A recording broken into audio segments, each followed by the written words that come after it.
अस्सलाम वालेकुम, this is कफ़ील कासिम और आज हम क्रिमिनोलॉजी के अगले लेक्चर की तरफ बढ़ेंगे। हम basically social perspective of criminology, social theories को देख रहे हैं।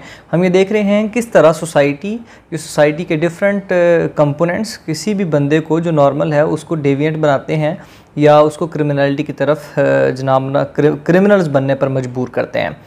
रॉबर्ट के मर्टन उन्होंने ये सोशल स्ट्रेन थेरी प्रपोज़ की है। उनके आइडिया के मुताबिक जनाब जो सोशल प्रेशर है, स्ट्रेन एक वर्ड उन्होंने यूज़ किया है। इसका बेसिकली मतलब है कि जो सोशल प्रेशर हो या वो वाली फोर्सेस जो किसी भी इंसान को परेशान करती हैं, उसको फ्रस्ट्रेट करती हैं, कुछ ऐसे गोल्स, कुछ ऐसी एम्बिशंस जो सोसाइटी ने सेट की हुई होती हैं, वो वाली उन गोल्स को अचीव करने के लिए जब इंसान कुछ नहीं कर पाता या वो बेबस हो जाता है या उसको कुछ लोग रोकते हैं या फिर वो खुद फ्रस्ट्रेशन का शिकार हो जाता है, तो फिर उन गोल्स को अचीव करने के लिए वो कुछ ना कुछ हद तक डेविएंट बिहेवियर शो करता है। वो देखता है कि अगर वो जो सोशल नॉर्म्स, सोशल गोल्स लोगों ने सेट किए हुए थे जो सोसाइटी के हैं उनको नहीं अचीव होते नॉर्मल वेज से, नॉर्मल जो प्रोसेस है उससे, तो फिर वो उन गोल्स को अचीव करने के लिए अपने आप को कुछ दूसरे हथकंडों के अंदर डाल लेता है, जिसको फिर सोशल नॉर्म्स से डेविएंस बोलते हैं और अल्टीमेटली वो स्टेट के रूल्स और रेगुलेशन के ख़िलाफ़ चला जाता है। इसको फिर वो हम क्रिमिनलिटी के अंदर कंसीडर करेंगे।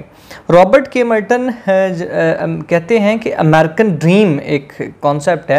अमेरिकन ड्रीम का इसका मतलब ये है, ये बेसिकली उन्होंने इसको फोकस करके ना इस थेरी को, इसके डिफरेंट पर्सपेक्टिव को एक्सप्लेन करने की कोशिश की हुई है। अमेरिकन ड्रीम्स का मतलब है कि हर अमेरिकन सिटीज़न जो यहाँ का बाशिंदा होगा वो उसके पास इक्वल अपॉर्चुनिटीज़ हैं कि जितने भी जनाब ना सोशल गोल्स हों वो उसको अचीव कर सकता है। मिसाल के तौर पे अगर कोई बंदा हार्ड वर्किंग है और वो काम कर सकता है, उसके पास कुछ आइडियाज़ मौजूद हैं, उसके पास इक्वल अपॉर्चुनिटीज़ हैं कि वो इन अपॉर्चुनिटीज़ को इस्तेमाल करके, अवेल करके वो पैसे कमा ले। और ये सोशल गोल है एक, जनाब ना पैसे कमा ले, रकम इकट्ठी कर ले, दौलत इकट्ठी कर ले।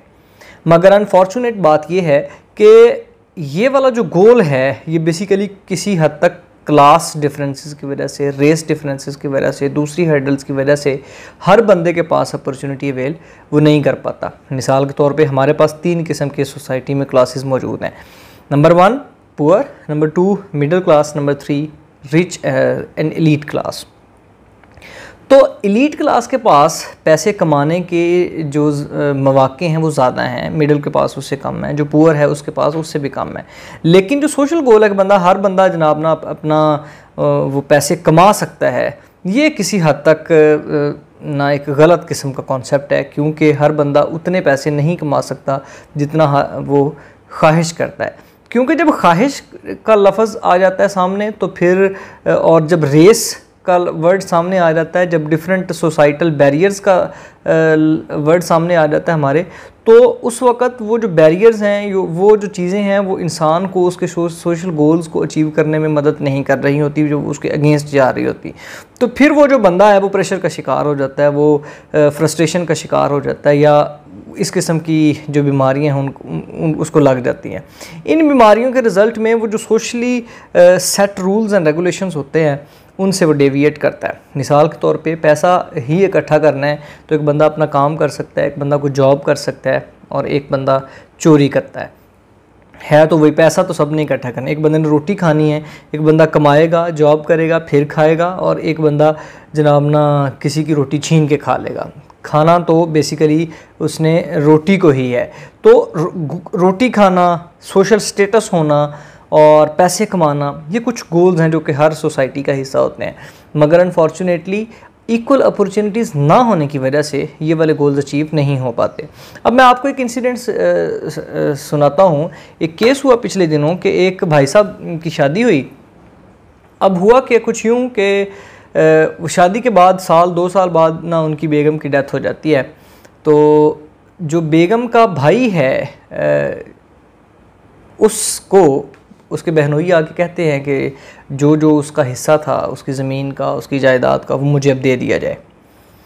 अब वो जो बहनोई है वो प्रेशराइज़ करता है उस बंदे को कि ये जो जितने भी आपने उसका हिस्सा जितना भी बनता था ना वो मुझे अब दिया जाए।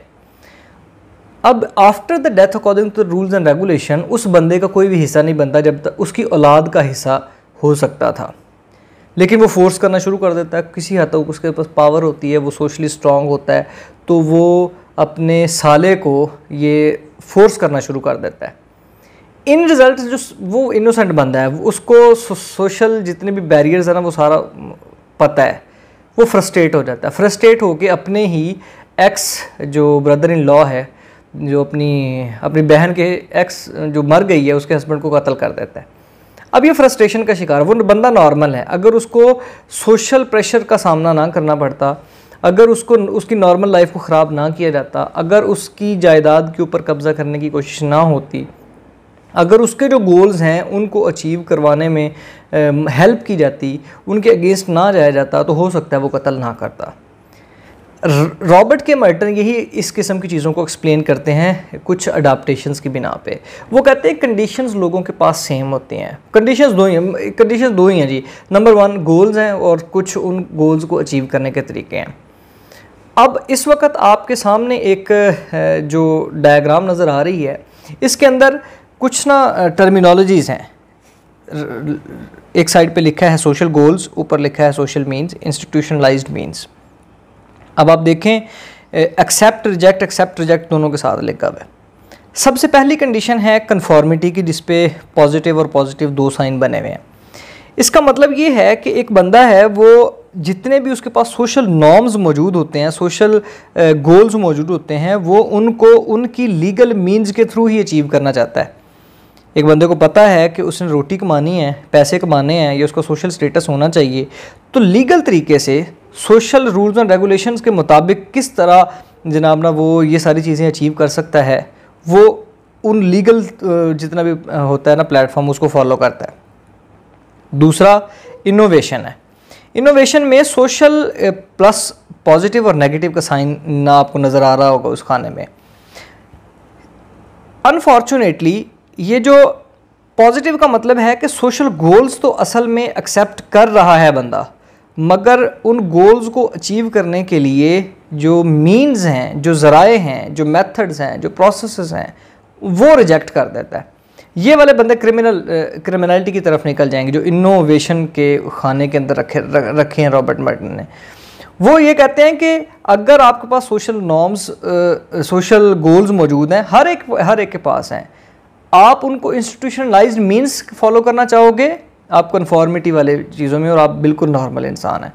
मगर अगर आप सोशल मीन्स को, इंस्टीट्यूशनल मीन्स को रिजेक्ट करोगे, तो इसका मतलब है कि आप इनोवेशन वाले जनाब बॉक्स में हैं, इस कैटेगरी के अंदर हैं, और आप इस तरह क्रिमिनलिटी की तरफ निकलेंगे। अब आप नीचे देखें, एक है रिचुअलिज्म। रिचुअलिज्म का मतलब है कि सोशल गोल्स को ही बंदा रिजेक्ट कर दे। वो ये सोचे कि जितने भी ये सोशल स्टैंडर्ड होना, पैसे इकट्ठे करना, और ये जितनी भी सारी बंदे की ख्वाहिशात होती हैं, ये अचीव करना ही गलत है। लेकिन जो भी उसके पास मौजूद है ना, वो बस ठीक है, वो सोशल मीन्स को, ये सारी चीज़ों को फॉलो करता रहे, मगर सोशल गोल्स को इतनी ज़्यादा फोकियत ना दे, तो वो क्रिमिनलिटी की तरफ नहीं निकलेगा, क्योंकि वो सोशली गोल्स को एक्सेप्ट नहीं करता, मगर जितने भी रूल्स एंड रेगुलेशंस होते हैं उनको वो बिल्कुल फॉलो करता है। हमारे पास बहुत सारे ऐसे मिसालें मौजूद हैं कि कुछ बंदों की ख्वाहिश ही नहीं होती कि वो पैसा जमा करें, वो कह रहे होते हैं जो उनके पास है वेल एंड गुड, हमने कोई भी चीज़ गलत नहीं करनी। ये रिचुअलिज्म है। थर्ड जो फोर्थ कैटेगरी है वो रिट्रीटिज्म है। वो कहते हैं ना तो कोई सोशल गोल्स हैं, और हम जितने भी सोसाइटल इंस्टीट्यूशनल मीन्स होते हैं उनको भी रिजेक्ट करते हैं। ये लोग पेशेंट्स होते हैं, इनकी साइकोलॉजी में फ़र्क होता है, ये नॉर्मल नहीं होते। क्रिमिनलिटी का अक्सर इनके ये क्रिमिनल एक्टिविटीज़ करते हैं। क्यों? क्योंकि बेसिकली इंस्टीट्यूशनलाइज्ड मीन्स को रिजेक्ट कर देते हैं। मसला सिर्फ इंस्टीट्यूशनल मीन्स का ही है। वो कहते हैं कि जो इंस्टीट्यूशनल मीन्स को करेगा, जो पाथवे से डेविएट करेगा, जो ट्रैक से हटेगा, बेसिकली वो क्रिमिनलिटी की तरफ निकलेगा। अब ना 5वीं जो अडाप्टेशन रिबेलियन की है, अब ये देखें, इसके ऊपर लिखा है न्यू मीन्स न्यू गोल्स। मतलब ये लोग ऐसे लोग हैं जो कंसीडर करते हैं कि यार जो बेसिकली सोसाइटी के गोल्स हैं ना, वो हमारे नहीं हैं। मिसाल के तौर पे कुछ लोग ऐसे हैं जो यहाँ पे पैसा इकट्ठा करना चाहते हो, यहाँ पे जनाब ना अपना सोशल स्टेटस बढ़ाना चाहते हो, मगर ये वाले जो लोग होंगे वो कहेंगे कि हम हुकूमत के ख़िलाफ़ जाते हैं। अब हुकूमत के ख़िलाफ़ जाना, उन रिबेल करना, ये कोई सोसाइटल गोल्स भी नहीं होते किसी बंदे के, और ना ही कोई इनको अचीव करने के लिए इंस्टीट्यूशनल मीन्स की ज़रूरत होती है। इन्होंने अपने ही गोल सेट किए हुए होते हैं। हुकूमत को ख़त्म करना है जी, हुकूमत को ख़त्म करना एक नया ही गोल है, और इसको अचीव करने के लिए जो मेथड्स फॉलो किए जाएंगे, जो मीन्स फॉलो किए जाएंगे, वो भी इंस्टीट्यूशनलाइज नहीं होंगे, ये नए ही मीन्स होंगे। तो फिर ये लोग भी किसी हद तक ना क्रिमिनल एक्टिविटीज़ की तरफ निकलते हैं, और सम टाइम इनकी एक्टिविटीज़ को क्रिमिनल एक्टिविटी समझा जाता है, सम टाइम इनको फ्रीडम मूवमेंट के साथ कनेक्ट कर दिया जाता है, और ये इस तरह की बातें होती हैं। होपफुली मैं रिवाइज़ कर देता हूँ सारी चीज़ों को एक दफ़ा, कि रॉबर्ट के मर्टन कहते हैं कि सोसाइटी जो है ना वो प्रेशराइज करती है इंडिविजुअल्स को, क्योंकि इसका स्ट्रक्चर ही इस किस्म का है। ये जो स्ट्रक्चर है, इसके अंदर सोशल गोल्स मौजूद हैं। उन गोल्स को अचीव करने के लिए कुछ लोग वो सक्सेस नहीं हासिल कर पाते। जब उनको ये वाली सक्सेस नहीं मिलती तो फिर वो डेविएट करते हैं नॉर्मल नॉर्म से। पैसे कमाना एक सोशल गोल है, हर बंदे का है, उसको चाहिए, मगर पैसे गलत तरीके से कमाना ये जनाब ना क्रिमिनलिटी होगा। पैसे कमाना गोल है, लेकिन बंदा पैसे कमा नहीं पा रहा, ये उसके ऊपर एक प्रेशर डेवलप हो जाएगा। सोशल स्टेटस होना एक गोल है, मगर उस बंदे का सोशल स्टेटस नहीं बन पा रहा, ये उसके ऊपर प्रेशर डेवलप हो जाएगा, और सम टाइम वो इस फ्रस्ट्रेशन को नेगेटिवली इस्तेमाल करेगा। माफियाज़ के अंदर चलिए, ये जो इनोवेशन वाले लोग हैं, ये सारे माफियाज़ हैं। मतलब इनको ये नए नए आइडियाज़ को, नए नए तरीकों को फॉलो करेंगे, और उसकी वजह से सोशल गोल को जो लीगल है उसको अचीव करने की कोशिश करेंगे, मगर तरीका डिफरेंट होगा। होपफुली आपको मेरी इन तमाम बातों की समझ आ गई होगी। आई रिक्वेस्ट यू ऑल कि अगर अभी तक आपने इस चैनल को सब्सक्राइब नहीं किया तो उसको काइंडली सब्सक्राइब कर लीजिए। Thank you so much. अल्लाह हाफिज़।